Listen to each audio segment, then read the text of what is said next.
काला साया। यूं तो बनारस घाट अपनी खूबसूरती के लिए बहुत प्रचलित है, पर घाट के किनारे कई राज लिए बैठे हैं। ये कहानी शुरू होती है बनारस के घाट के पास बने ममता निवास से, जहां प्रिया लाल जोड़े में ममता के घर उसकी बहू बनकर आती है। आओ आओ बहू, घर को अपने पैरों से पवित्र करो। ममता घर की दहलीज पार कर ही रही होती है कि अचानक एक बहुत गंदी सी बास पूरे घर में फैल जाती है।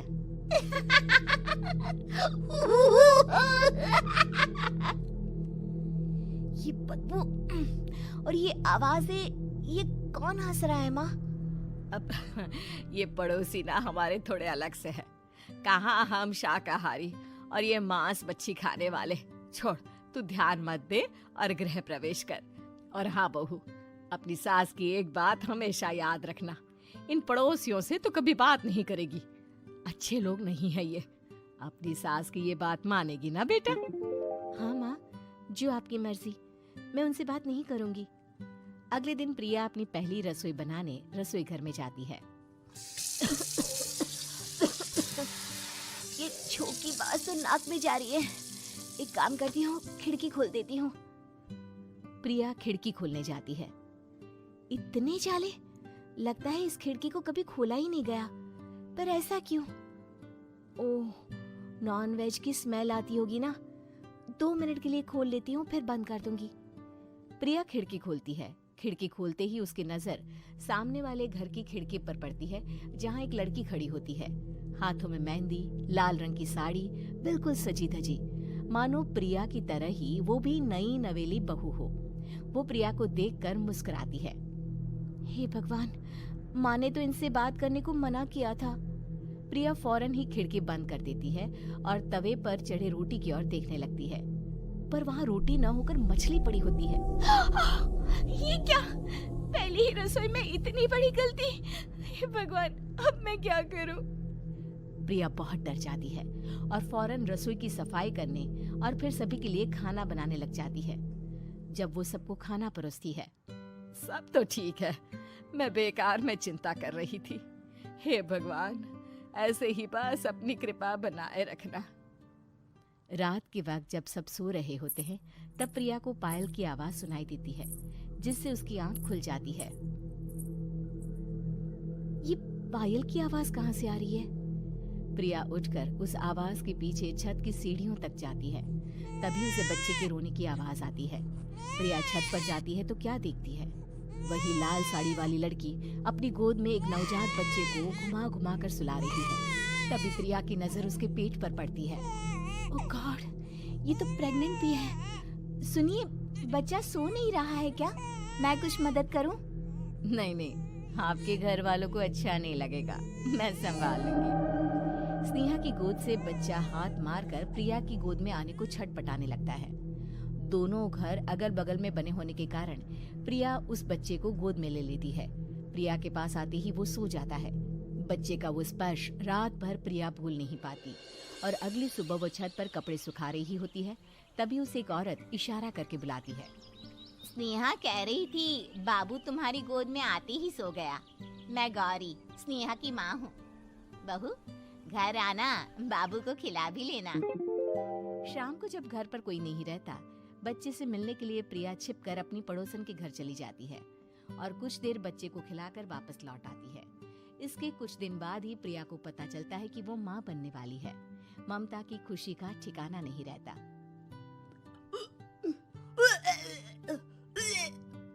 माँ जी, पता नहीं क्यों उल्टी आ रही है। प्रिया भागती हुई वॉशरूम में जाती है तो हरे और लाल रंग की उल्टी करती है। उस उल्टी में से कीड़े निकलते हैं। ये क्या? खून और ये कीड़े! माँ! माँ! प्रिया की आवाज सुनकर ममता दौड़ कर आती है, पर बेसिन में कुछ नहीं होता। प्रिया हक्की बक्की रह जाती है। ये सब क्या हो रहा है? प्रिया घबरा जाती है और अपने कमरे में जाकर सो जाती है। डर के कारण वो इतनी थक जाती है कि उसकी आंख लग जाती है। तब उसे ऐसा लगता है उसके पेट पर मानो कोई बैठा हुआ हो।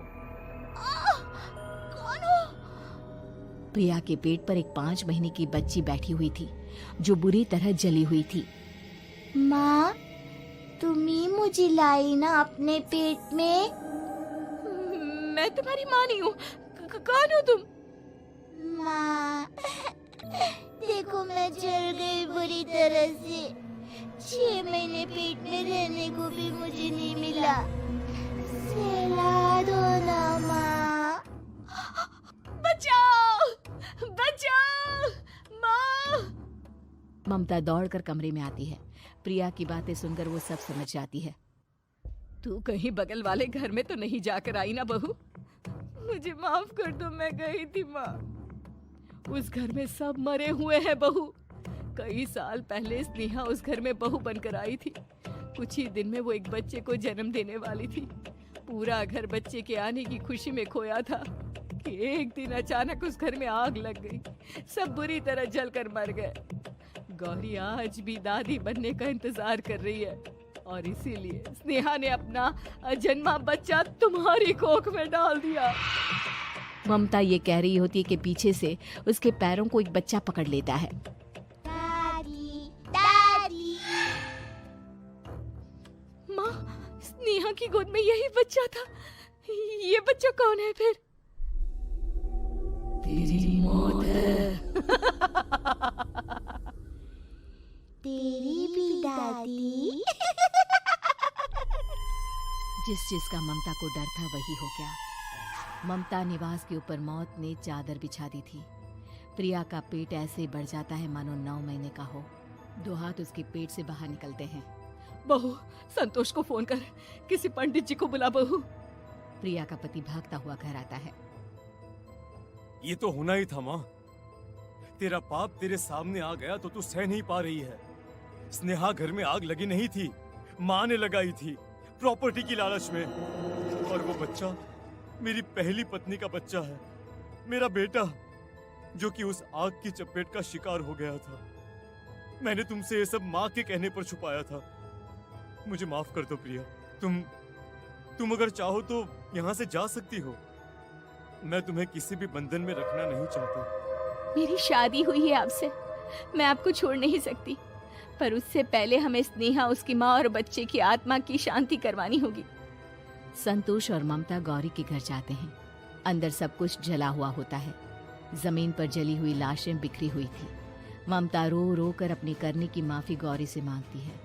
प्रिया स्नेहा के घर वालों का अंतिम संस्कार करवा देती है और ममता निवास फिर से आत्माओं के साए से मुक्त हो जाता है।